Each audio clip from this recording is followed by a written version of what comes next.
El tema está presente, lo ha estado a lo largo de toda la jornada y lo hemos estado mencionando a lo largo de los últimos minutos, ¿no? Tratar de explicar qué fue lo que ocurrió ayer en Brasil.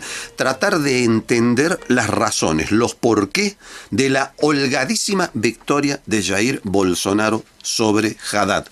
¿Qué es lo que está pasando en Brasil y cómo se puede explicar la conducta del electorado? Está en línea el politólogo de la UBA, Ignacio Pirota. ¿Qué tal, Ignacio? Buenas noches. ¿Qué tal? Buenas noches. Muchas gracias. Encantado de saludarlo. Bueno, a ver, ¿qué lectura en primera instancia hace usted de esa ventaja aparentemente indescontable que le ha sacado Bolsonaro a Haddad? Bueno, la ventaja es muy grande y sobre todo queda muy cerca de ya ganar en el segundo turno, en el balotaje. Son menos de 3 puntos un poco más de 3 puntos lo que lo diferencian de ese 50%.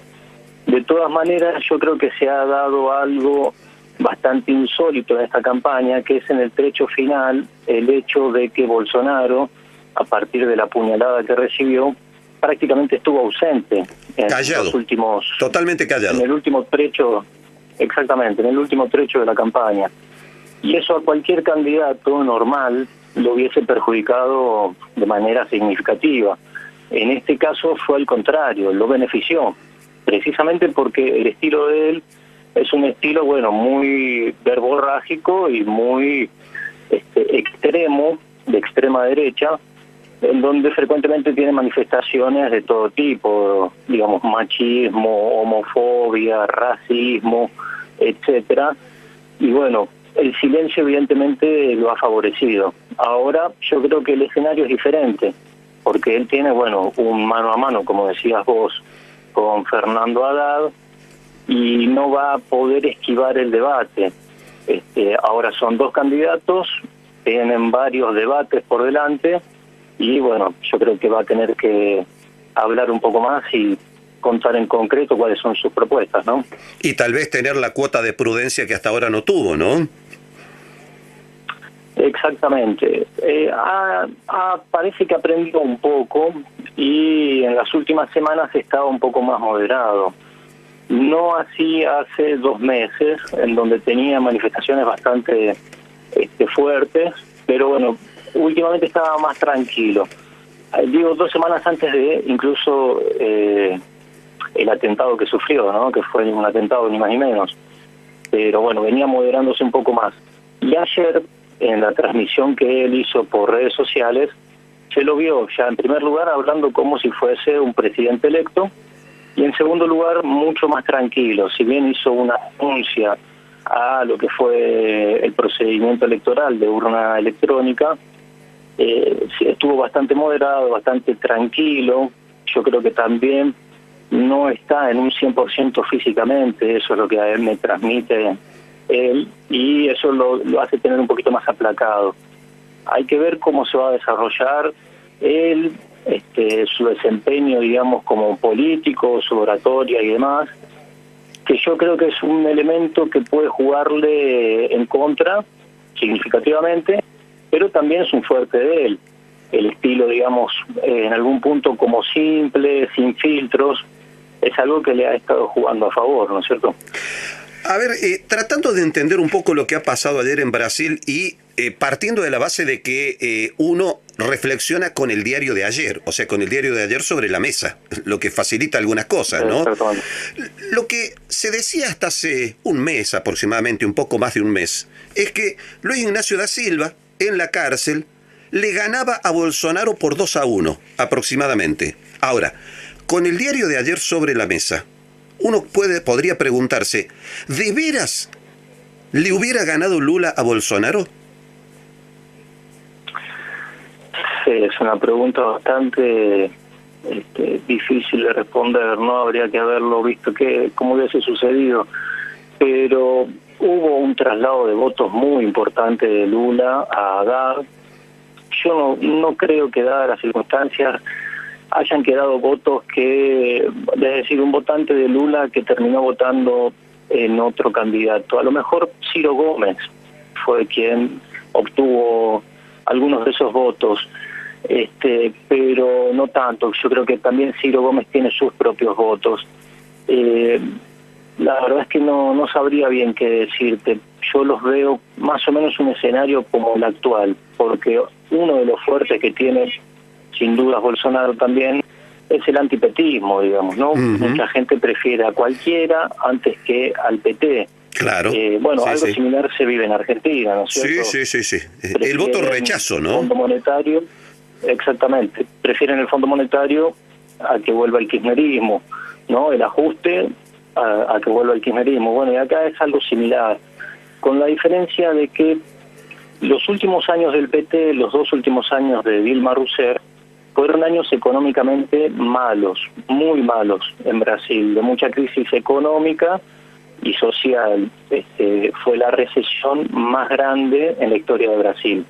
Los años subsiguientes, 2017 y 2018, son años prácticamente de estancamiento en lo que es el crecimiento del PBI, pero venían de la recesión más grande de la historia, que fueron los últimos años del PT en el poder.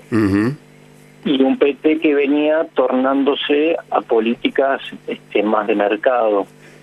Entonces, por ejemplo, en esos últimos años metieron una reforma previsional que no era popular, digamos, y bueno, eso fue esmerilando un poco la imagen del PT.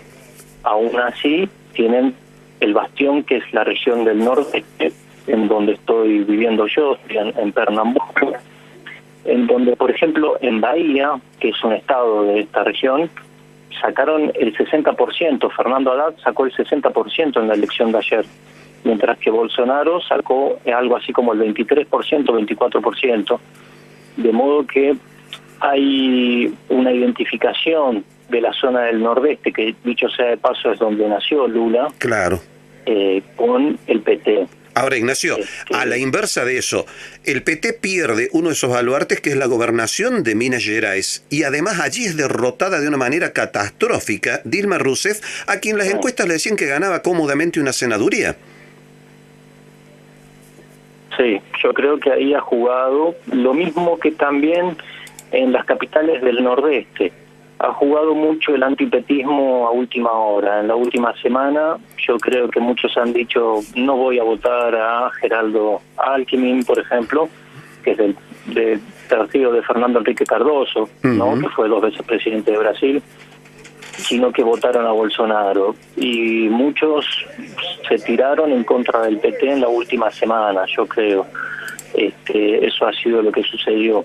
Pero sin duda que hay una pérdida de popularidad del Partido de los Trabajadores que merece un análisis profundo. Incluso en esta región, yo lo que veo conversando con la gente, estoy hace poco tiempo viviendo acá en Recife, pero lo que veo conversando con la gente y con los propios votantes del PT es que hay mucha crítica de lo que fueron los gobiernos del PT, por ejemplo en el tema corrupción, pero aún así lo votan, porque estuvieron mucho mejor con el Partido de los Trabajadores y porque sienten, porque lo vivieron, que gobernó para ellos, digamos, ¿no? En Brasil hay una gran división entre lo que es la zona norte del país con la zona sur, sureste sobre todo, en donde está más concentrada la riqueza. Históricamente hay una división en donde, por ejemplo, los del norte dicen que un político del sur gobierna solo para los del sur y no para los del norte, y más o menos y viceversa, ¿no es cierto? Ese es más o menos el panorama. Ahora, Ignacio, uno tiene la sensación de que aquí hubo básicamente un voto antisistema, ¿no? Porque de alguna manera Bolsonaro representa el voto antisistema, pero da la sensación de que se identifica al PT con el sistema. Sí, es paradójico. En realidad no se identificaría el PT, a ver, estamos hablando generalizando, ¿no? La realidad es como más compleja por ahí para poner esas etiquetas. En parte, Bolsonaro parece un personaje, vos decías, antisistema, porque es contrario a lo que sería la clase política tradicional, ¿no es cierto? Sí, a los buenos modos de la política, etcétera. Exactamente, y también se ha enfrentado con los medios de comunicación. La cadena O Globo, que es el principal medio de comunicación, es decir, el multimedio más concentrado de Brasil, ha sido muy duro con Bolsonaro, lo mismo que el diario Folha de San Pablo, que es el diario tal vez uno de los más tradicionales de Brasil, de San Pablo precisamente, han sido muy duros con Bolsonaro. Así todo, bueno, él aparentemente no se ha visto tan afectado por esos ataques de los medios. Bueno, pero es el fenómeno Trump, ¿no? El mismo caso de Donald Trump. Exactamente, sí. Pero por otro lado, Bolsonaro tiene a un potencial ministro de Economía, que es Guedes, que es un hombre formado en Chicago, un ultraliberal, ¿no es cierto? Entonces, de ahí que ante este resultado del día de ayer, bueno, la bolsa de Brasil subió, acá bajó el dólar, a contramano de lo que sucede en Argentina, semana tras semana, acá bajó en los últimos días, y ya antes, cuando se veía que iba a ser un buen resultado el de Bolsonaro, venía bajando el dólar. Con lo cual el establishment económico hoy por hoy lo prefiere a Bolsonaro. A mi criterio, bueno, están apostando, pero no quiere decir que sea necesariamente algo mejor para la economía de los brasileños, ni tampoco del establishment económico, por llamarlo de una manera, ¿no es cierto? Ignacio Pirota, te agradezco el habernos ayudado a entender la cuestión. Un abrazo a la distancia. Hasta pronto. Dale, muchas gracias. Hasta luego.